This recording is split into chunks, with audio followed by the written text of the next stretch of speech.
ride horses, and then eventually, as he embraced technology, they had cars, and eventually he even had planes.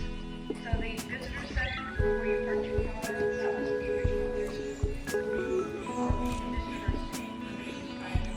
And now it uses but most guests get by train.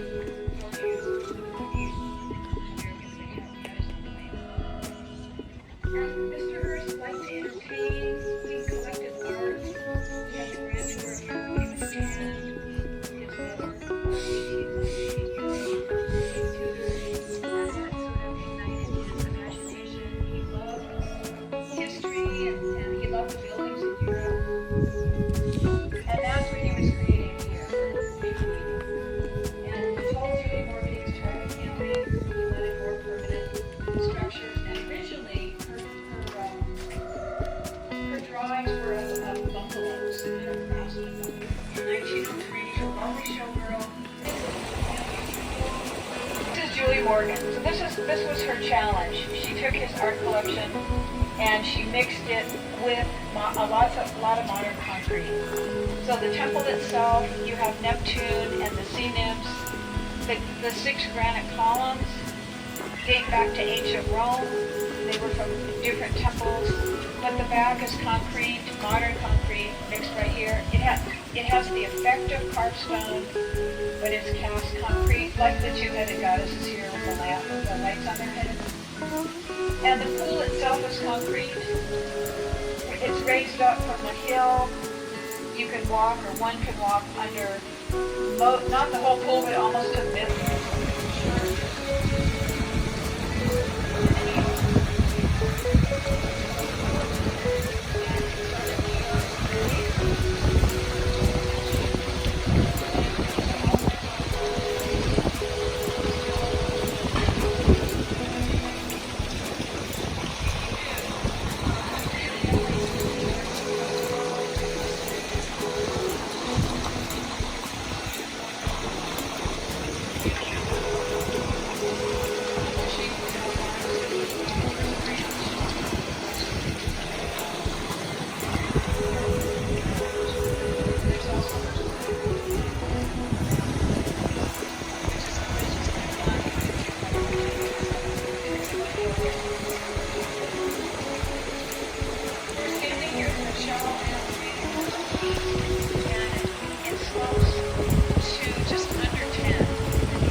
Was at one time pretty amazing. It was the largest private zoo in America.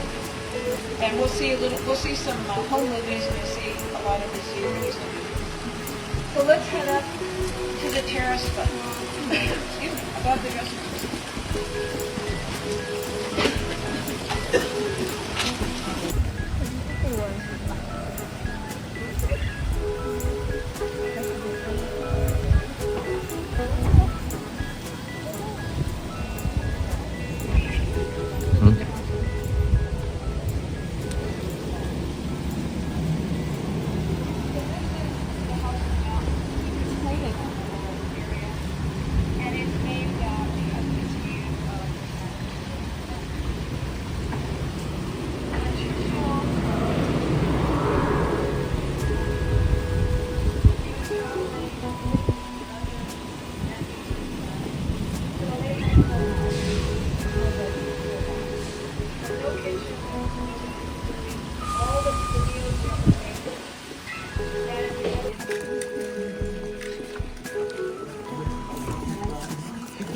Stables, the bunkhouse. There's several bunkhouses, which are actually pretty nice. The dairy barn. So Hearst pretty much had it all here. He had the cattle, and there was the poultry farm for eggs and every kind of bird you can imagine, and the dairy barn down below. And then there were orchards with the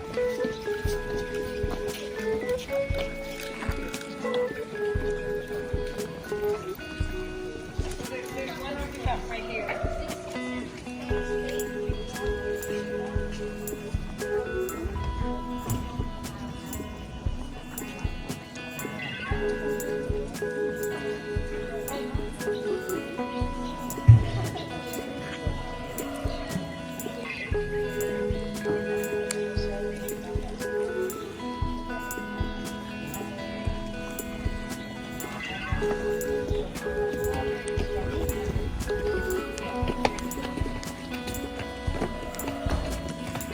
That's all the same goddess, and she was the fierce protector of the sun god Ra.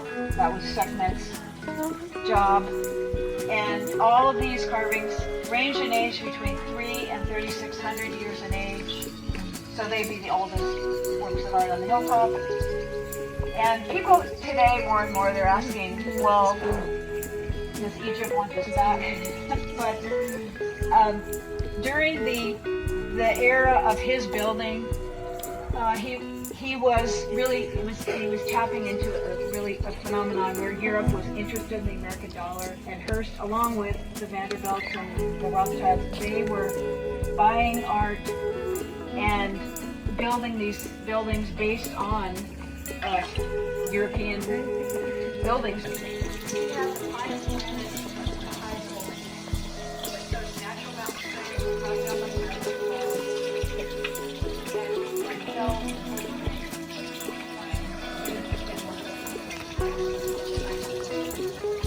And he did collect mostly from the Mediterranean, but here's an Egyptian goddess. So this was kind of really impressive, probably in the 1920s, because there are different things that which generated almost a hysteria. There's a phenomenon called Egyptomania, where people would attack you.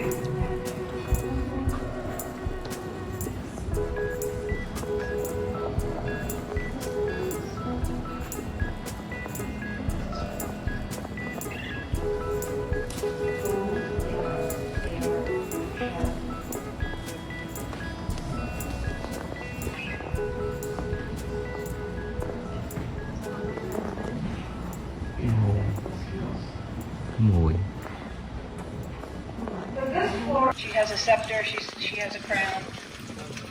The plaques, the square plaques, St. Peter and St. Paul, but the rest of it is right out of the mold shop, molded concrete.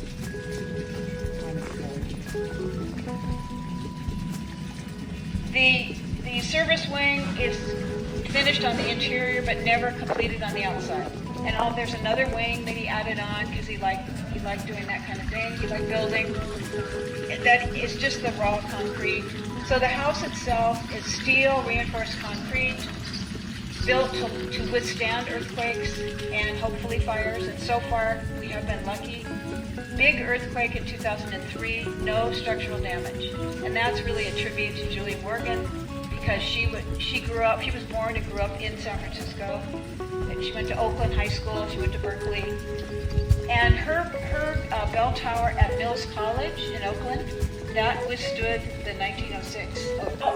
So this is the service wing added to the house. The ground floor is the kitchen, and then there's 3 floors of staff quarters up above. So a lot of the household staff could live in the house.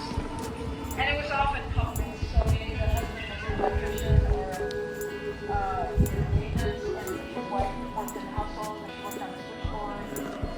And then also there's a lot of you can't see, but there's a lot of buildings that Julie Morgan designed for the construction of the houses, which they're now pretty much readers' offices, kind of a little bit down here.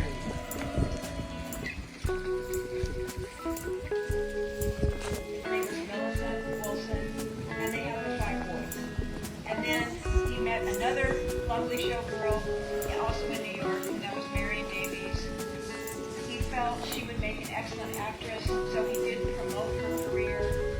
And she made silent movies, and she made talkies. And her movies got great reviews in 28 daily newspapers. So he did help her career. And he had the movie in the Cousin Paula Productions. She made movies with Mary Pickford,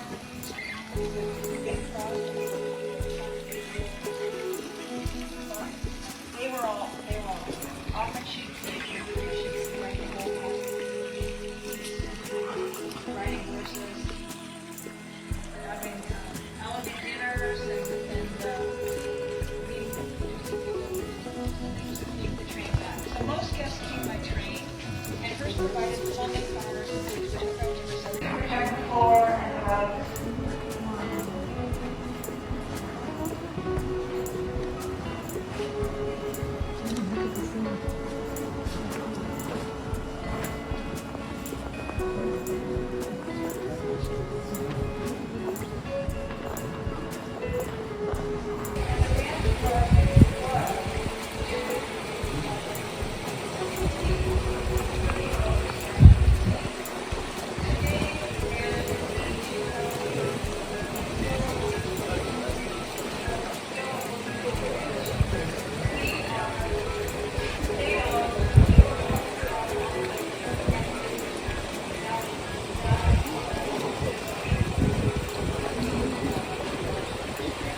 So we've actually reached the back of the house. This is the main back door, and it does line up with the front door. This little room is called the morning room. I mean, not that little, but compared to the other two. And this is called the morning room because it gets early morning light. So as a guest, you might come in here, you'd have juice or coffee or tea, and someone would come out of that door and ask what you wanted for breakfast. Breakfast was short order.